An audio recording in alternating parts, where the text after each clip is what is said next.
Water, an inorganic, transparent and odorless chemical substance that covers 70% of the known Earth's surface. It is the driving life force behind the carbon-based organisms that flourish on our Earth. It borders and separates our lands and collects and solidifies at the inner and outer regions of our flat, stationary realm. God should have sent a message to the inhabitants of Earth and been precise and told them to watch the water, to meditate on its function and natural laws, because in their time, a great deception would be cast over them, like a cold shadow of an unknown, nefarious king. And maybe God did send this message in the form of a flood, but its truth was mythologized and buried, and the lie propagated in spite of it. Resting water does not curve and convex. The natural laws of a resting body of water insist that it takes the exact shape of the container it fills, and always finds and maintains a flat level. Resting water always rests flat, and watching the water when we sit at vantage points, when journeying above in planes, and before we take a sip from our drink, we must remember to never forget this law. Most of us instinctively understand the laws of water, and yet many continue their day-to-day willfully participating in the nonsensical, heliocentric hoax. But for us that know that our Earth is not a spinning planet in an infinite vacuum of space, the ones that have studied the sun diligently and realize that it is the sun that is moving and not the Earth, the ones that have plotted the illogical routes of flight paths on a globe model and concluded that the model is incorrect, the ones that know that the laws of density govern the rise and fall of objects and have studied vanishing points, the ones that have forsaken conventional telescopic lenses, pondered rainbows, sundogs, and the stars above us know that we reside within a dome firmament, and there exists water above us, and the ones that understand that our entire enclosed Earth system is governed by electromagnetism, frequency, and vibration that emanates from a central magnetic North Pole. We are the ones that scratch our heads and wonder how on earth we got in this heliocentric mess in the first place.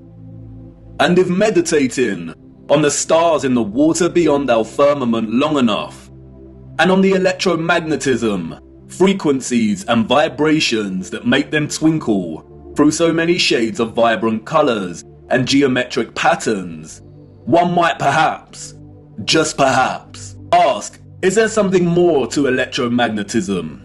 Something that has been missed or overlooked? Something untold or hidden?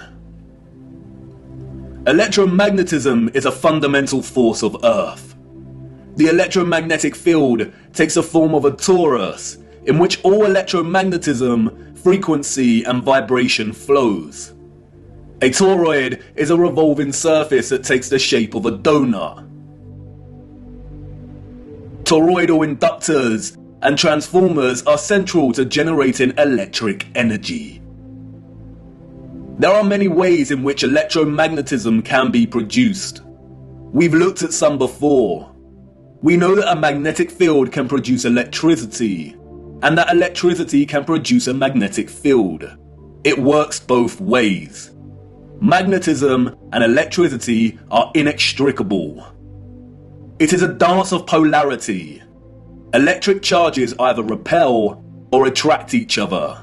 Magnetic poles attract or repel one another. For every North Pole, there is a corresponding South Pole. An electric current passing inside a wire creates a corresponding magnetic field outside of the wire. And an electric current is created in a loop of wire when it is moved toward or away from a magnetic field. Horseshoe magnets are powerful permanent magnets. Due to their shape, in which both magnetic poles are close together, a powerful, strong magnetic field is produced. The horseshoe magnet can also function as an electromagnet, The first ever electromagnet was invented in 1824, we are told, and was in the form of a horseshoe magnet. Its power was evident from the beginning. It weighed only 200 grams, but could lift 4 kilograms of iron. The key to the horseshoe magnet's power is the placement of its poles. You can see the magnetic field here, represented by the vector lines.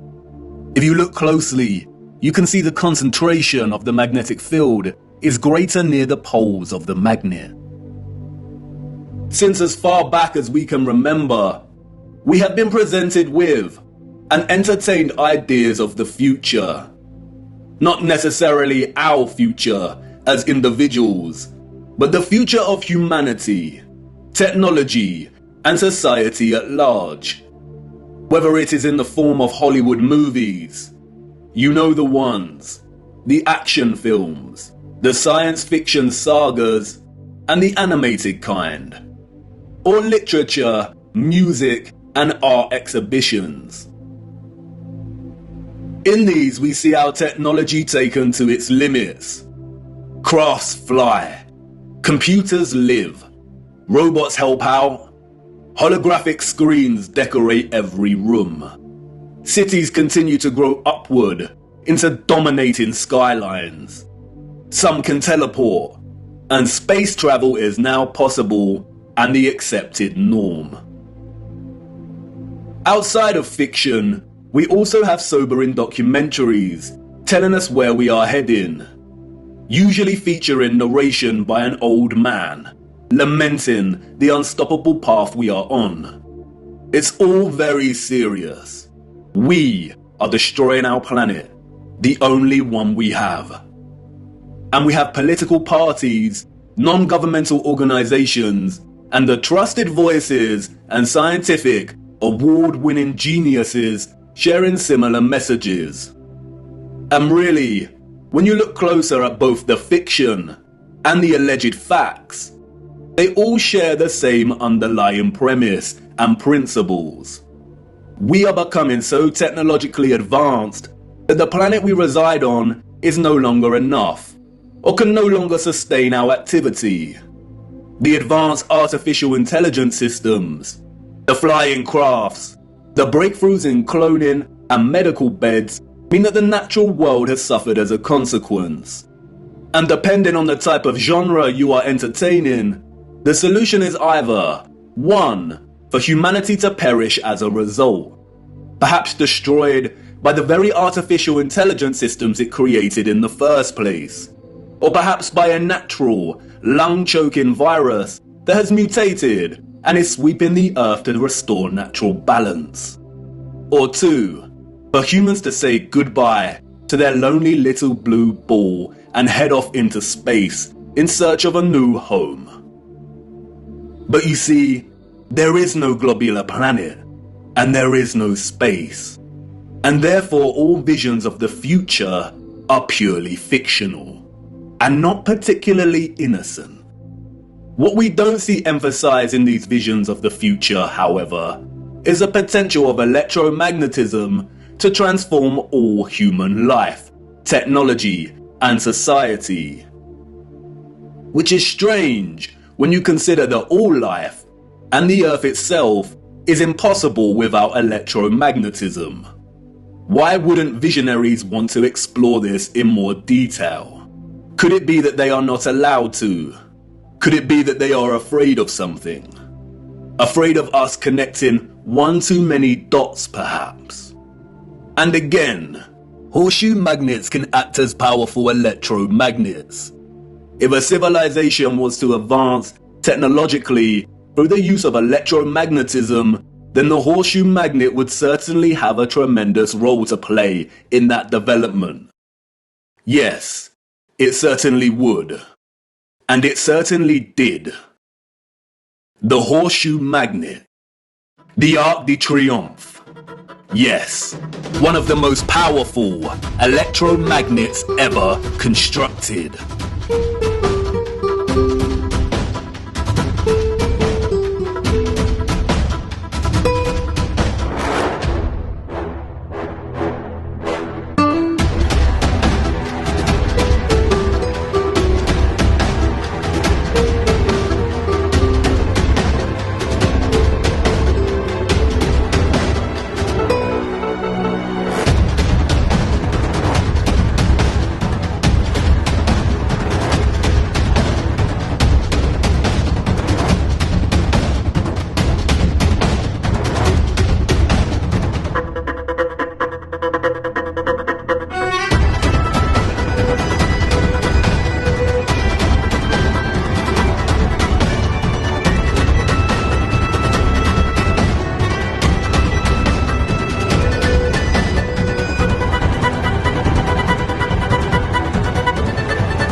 Welcome to the future. Except it's the past. The future came and went, and we missed it.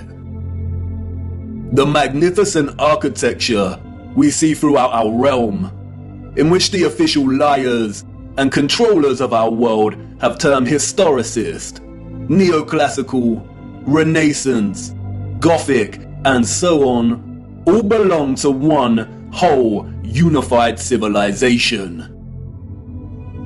A civilization so developed they had harnessed the power of electromagnetism to such a high degree that they not only built these huge structures, but also crafted them with utter finesse and beauty. A celebration of their own technological advancement. The structures were designed with the sole intention of harvesting and generating electromagnetic energy and distributing it across the world. Their cities, towns, an entire way of life ran and depended on the use of free, clean, and powerful electromagnetic energy.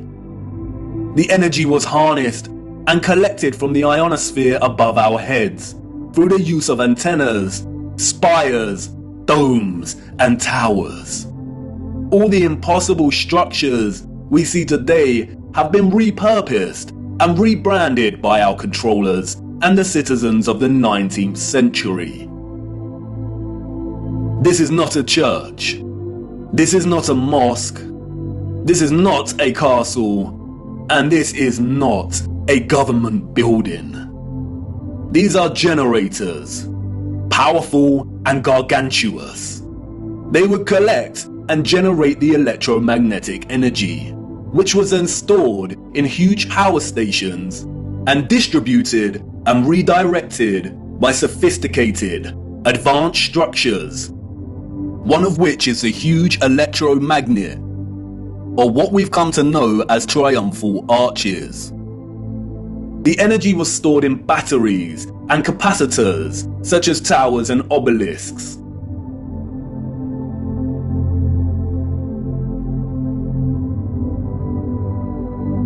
All cities were constructed across our realm in the form of one big, interconnected power grid, much like a huge computer motherboard. I already know what you're thinking. What? He's finally lost it. He had us with flat earth, but this is just too much. I know. The backup programming is kicking in. But before you turn away to leave and cast aside your muddy boots, let me show you how it worked.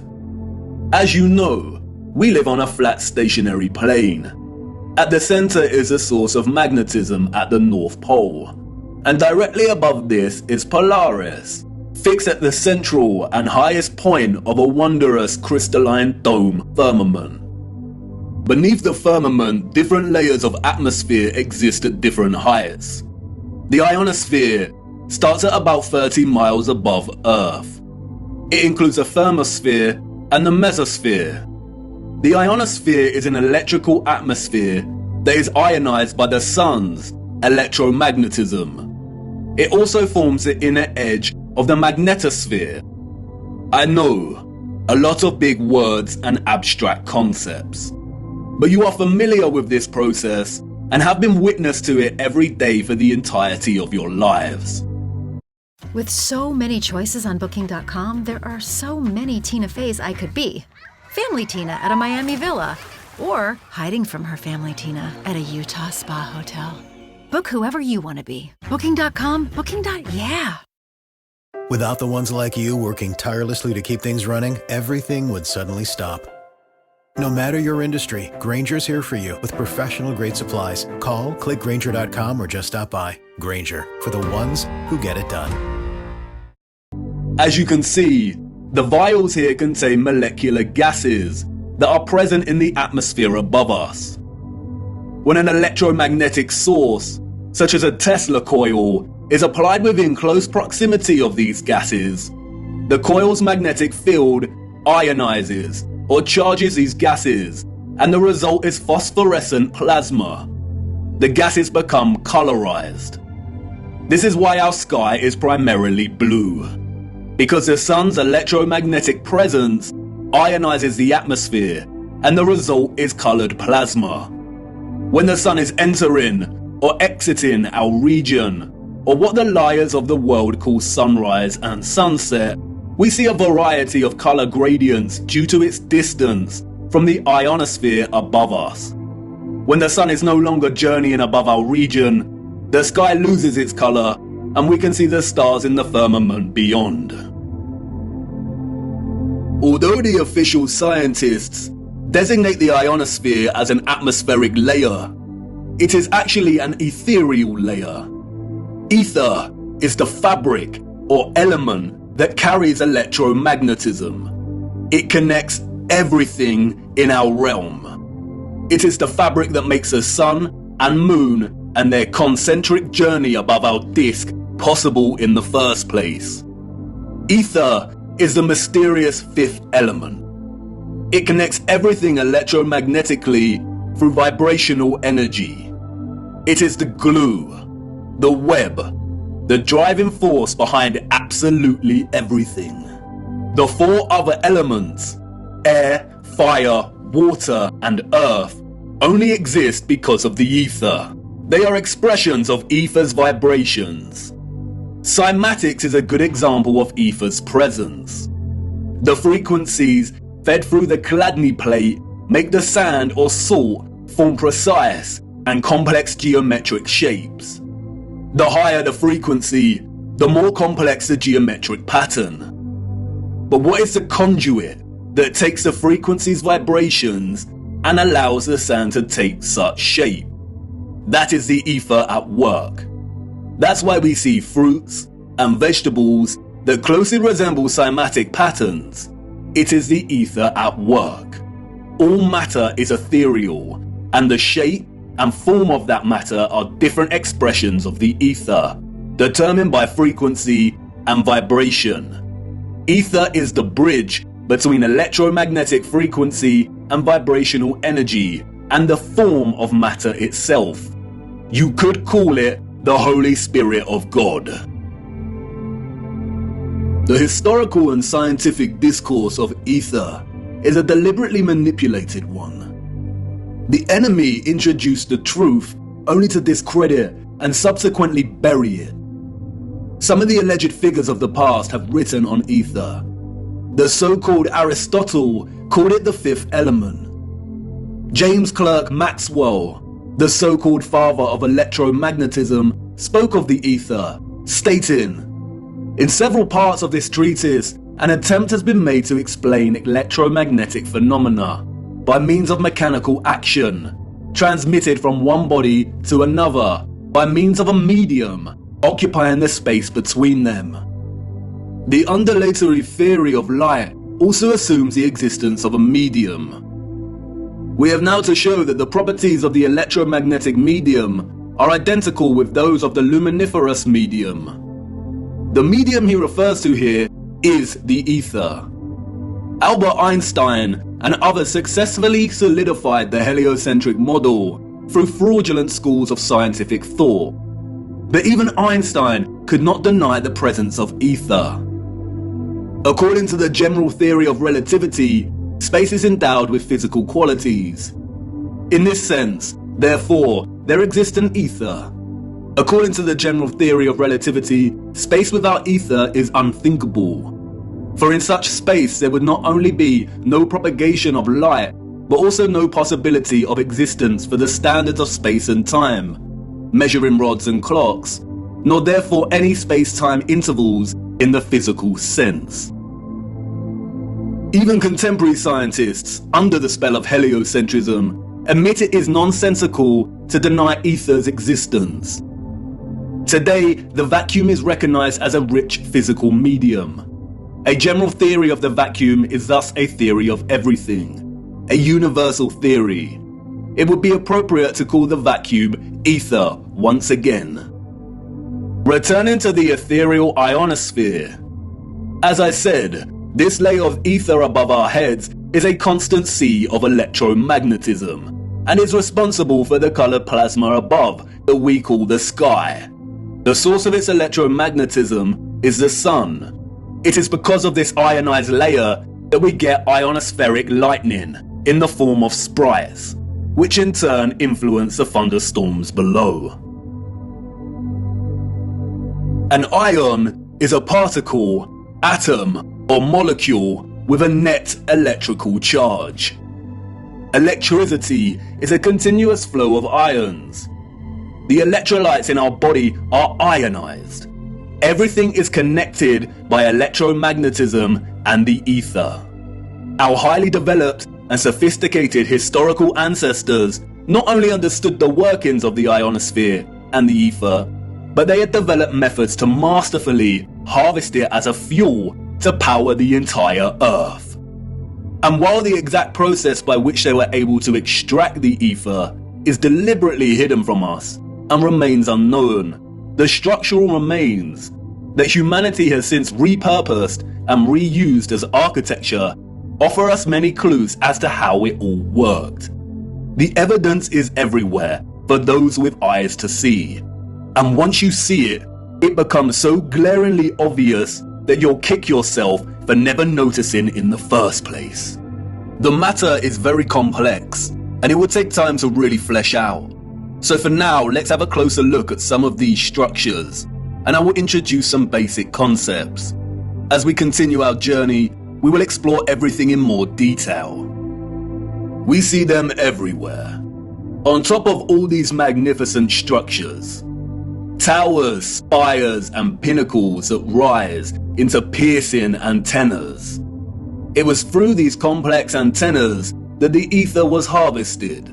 You see, after the Great Reset of the 1800s, the enemy fractured the old world's unified understanding of God and created multiple religions to try and hide God and justify the existence of such grand and beautiful technological structures. And I know this may trigger some people, but stay with me, I will not let you down. But for now, it is critical to understand that a lot of the religious icons that adorn and make up these antennas were never indicators of different religions in the old world, nor were they intended to be. They signaled something else entirely. They are usually made from copper and gold. Both are excellent conductors of electricity. In many of the structures we call cathedrals, the symmetrical spikes on the pinnacles worked in a similar fashion, extracting ether from the ionosphere. Once harvested, the energy would inevitably have been drawn down into the top larger portion of these domed structures. When examining many of the interiors of these domes, we come to realize that they rely heavily on symmetrical ornamentation. This is achieved by indentation or cavities in the masonry. In the world of electromagnetism, a cavity resonator works through symmetry to produce oscillation or vibration of energetic particles.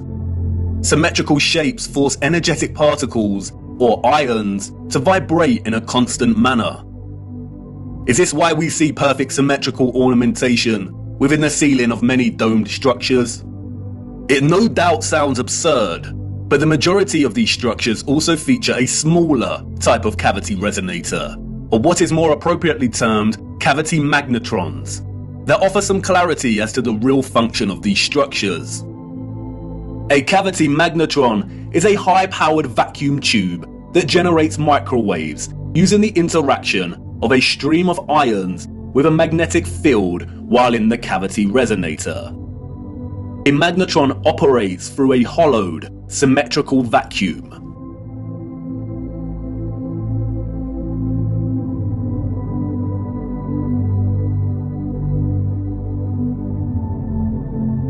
It emits powerful microwaves that can act as a source of free energy. If you break the symmetry or close the vacuum, it no longer functions. But can you see the resemblance?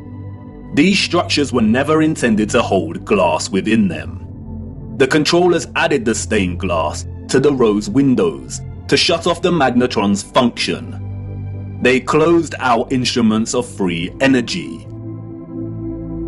And they are everywhere in these structures.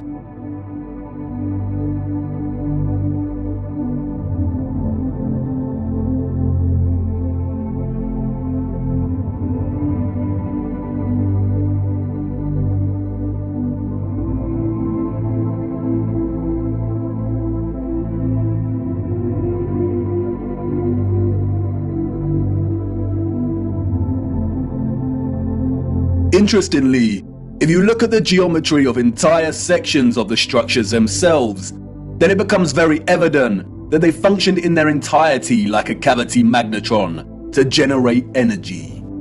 All cavity magnetrons consist of a central heated circular metal chamber in which the current leaves, and it's called a cathode. Look at that word, cathode. Does it remind you of another word? Cathedral. Cathode. Like with everything else, they corrupt the truth and hide things in plain sight. The controllers removed most of the cathodes integral to these cavity magnetrons, but there are some structures today in which you can see traces of the old cathodes still present. The heavy reliance on symmetry and cavities within these structures is not coincidental. The symmetrical ornamentation would have worked in a similar manner, causing the energetic particles to vibrate in a constant manner. The flowers within the squares can be understood as similar to acoustic resonators, working to vibrate the ions. It is here that the energy would have been continually manipulated into vibrational and electromagnetic energy of specific frequencies. Really look at these magnificent acoustic resonators. Could you craft one of these by hand today? And at such height? Why would an underdeveloped people spend so much of their time crafting such perfect symmetrical ornamentation, especially if it had no function and was purely aesthetic? They wouldn't. The cavity resonators and magnetrons would have had to have worked in partnership with a central engine or reactor contained within all these structures. Both resonator and reactor are interesting words. Just like the words conductor, generator, creator, and the name Mercator, they all contain the word Tor within their linguistic structure. They hold a linguistic memory and pay homage to the torus or toroidal field. The torus is the flow of electromagnetism. Without this flow of energy, there would be no life on Earth. No one can really know for sure, but some have suggested that the engine was probably similar to a fusion reactor. The traces of these engines can be found within all of the larger generators. The empty shell of where the engine used to reside is usually, but not always, octagonal. It's been right in front of our faces the whole time. The controllers remove the engines, sometimes repurposing the space as baptistries and bandstands, sometimes just leaving the base either barren or attempting to cover them up. We see these octagonal structures in cathedrals, government buildings, mosques, and detached bandstands. And unless they have been repurposed, these structures seem to hold no overall function. They do not contribute to the overall structure. They appear superfluous and unnecessary. Theories have surfaced that the engines or central technological mechanism was similar to a tokamak. And while I do not subscribe to this idea, which will become evident as to why later in our journey, for now we will use it for illustrative purposes. A tokamak is a powerful device that uses a magnetic field to produce plasma in the form of a torus. The contemporary tokamaks we see are used in thermonuclear fusion power. The tokamak's toroidal field, in conjunction with the vibrating ions from the ether, would have produced a highly conductive electromagnetic field of gases called plasma, just like our sun and ionosphere. If those of the old world used anything closely resembling a tokamak's capability, then the result would have been an abundance of free, powerful, clean electromagnetic energy that could fuel entire cities and the entire Earth. These were never churches, cathedrals, castles, and parliament buildings. They were all huge engine generators.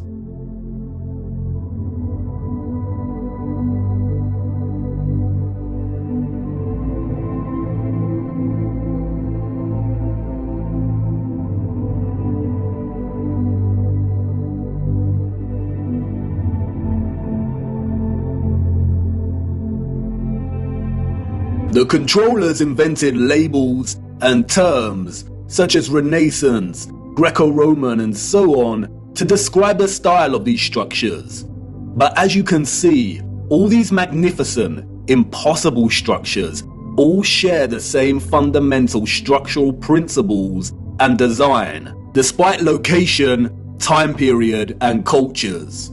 And this is because they were created with the sole purpose of generating energy. And just because these structures were never used for prayer and worship does not mean they were not holy sites. The civilizations of the past had a relationship with the Source and the Holy Spirit, or the Ether, like no other. And they paid homage, reverence, and thanks to it by constructing their generators with such splendor and beauty. And not only that, but they constructed the entirety of their structures, statues, and ornamentation in reverence of this gift, in reverence of the energy production that made their way of life possible in the first place. The laurel wreath, which the satanic controllers have corrupted in their appropriation of the symbol and redesignation of it to represent Apollo and Lucifer, is, in fact, a toroidal coil. And we see the toroidal coil throughout the old world's infrastructure, as simultaneously having both a function and a celebration of this function. Electromagnetic coils are electrical conductors. They are used in applications where electric current interacts with a magnetic field. In devices such as generators, motors, inductors, and transformers. Most coils take the form of a toroidal coil or spiral. Wire coils are used in conjunction with a magnet to produce powerful electromagnetism. The more turns of the wire, the stronger the magnetic field. Coils generate vortexes, which in turn create an electromagnetic field. It's all one interconnected system.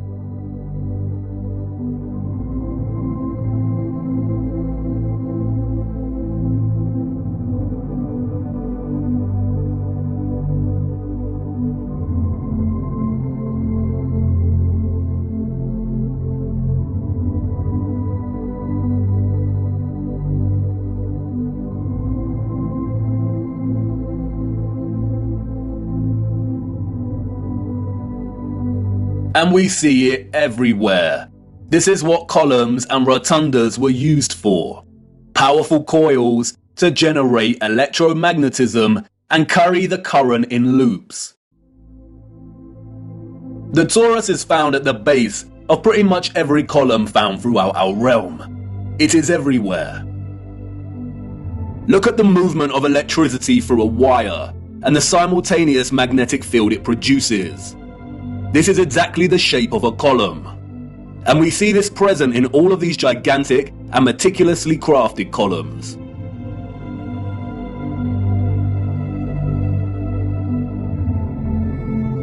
This is why we see the magnetic field represented at the top of a lot of columns. It's the movement of the ions in the magnetic field. It's the movement of the toroid and the toroidal vortex.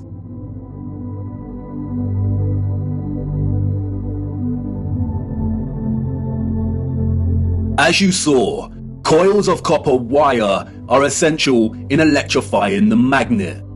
And I know what you want to say. That's great, but the columns and other structures you are referring to are made of stone.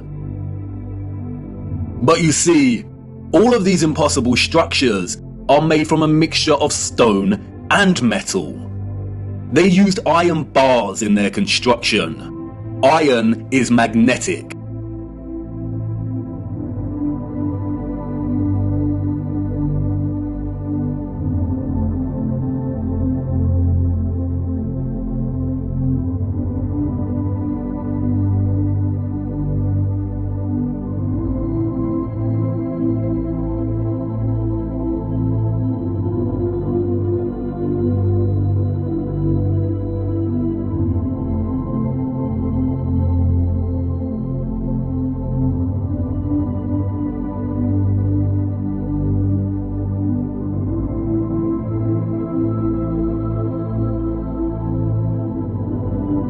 These iron rods run throughout the stone infrastructure and are complemented with copper and gold roofing. Copper and gold are strong conductors of electricity. Often we find entire statues, arches, domes, and roofing made from a distinctive blue copper. Furthermore, the limestone, granite, and dolomite stone is mixed with crystal silicon or quartz. Quartz has strong electric potential.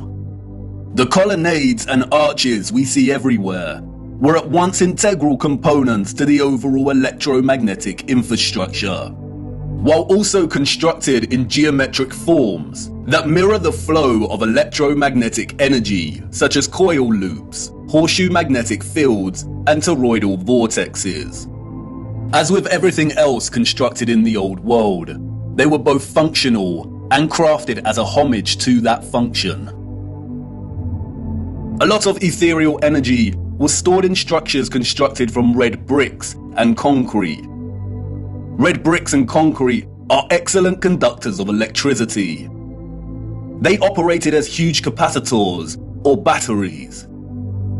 According to new research, red bricks can be converted into energy storage units that can be charged to hold electricity, like a battery, and can store energy until required for powering devices. The key to this battery-like function, inherent within red brick, is the iron oxide. The development and use of red brick is so important, and we will be returning to this subject much later in our journey. The really big red brick power stations and batteries were designated and recognizable by their white stripes, such as St Pancras Railway Station in London, and many other famous structures. We still carry this red and white stripe designation of power stations today, and it is also an indicator for the magnet. Some were constructed of blue, black, and brown with white stripes. Towers, obelisks, and small clock towers functioned as the intermediate capacitors or batteries to store, distribute, and provide energy throughout the grid.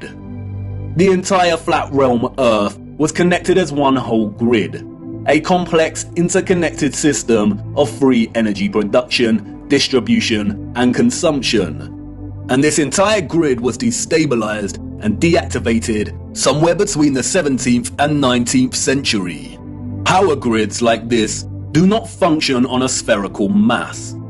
Our historical ancestors knew that the Earth they walked upon was flat. This type of futuristic technological advancement is the result of a civilization knowing exactly what type of Earth they lived upon. They were not subject to the same satanic deceptions and abuses as we are. They were not raised believing they existed on a lonely, globular rock spinning in the vacuum of space. The true, ethereal, electromagnetic properties of the Earth were not hidden from them. They knew there was a domed firmament above their heads. They studied it, they imitated its properties, and understood its central relationship with the entire ethereal existence of electromagnetism. They revered the magnificence of its craft, and showed utmost gratitude to the Source, to God, and the ethereal Holy Spirit for giving them everything they needed. Look. Join Planet Fitness and save $28 or more. Just $1 down, $15 a month. Cancel anytime. Deal ends January 10th. Domes.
Have you seen anything as overwhelmingly exquisite as this before?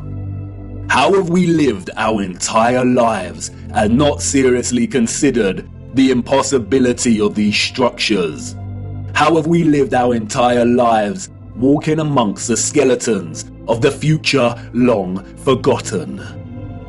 I know this is all a lot to take in. And I know that the picture has not formed properly in your mind yet. It is hard to imagine an interconnected electromagnetic power grid of this size across the Earth. And the technical nature of electromagnetism doesn't help. And I know that you're full of questions. Who were these people or beings that built these structures? Where did they go? And why were the power grids deactivated?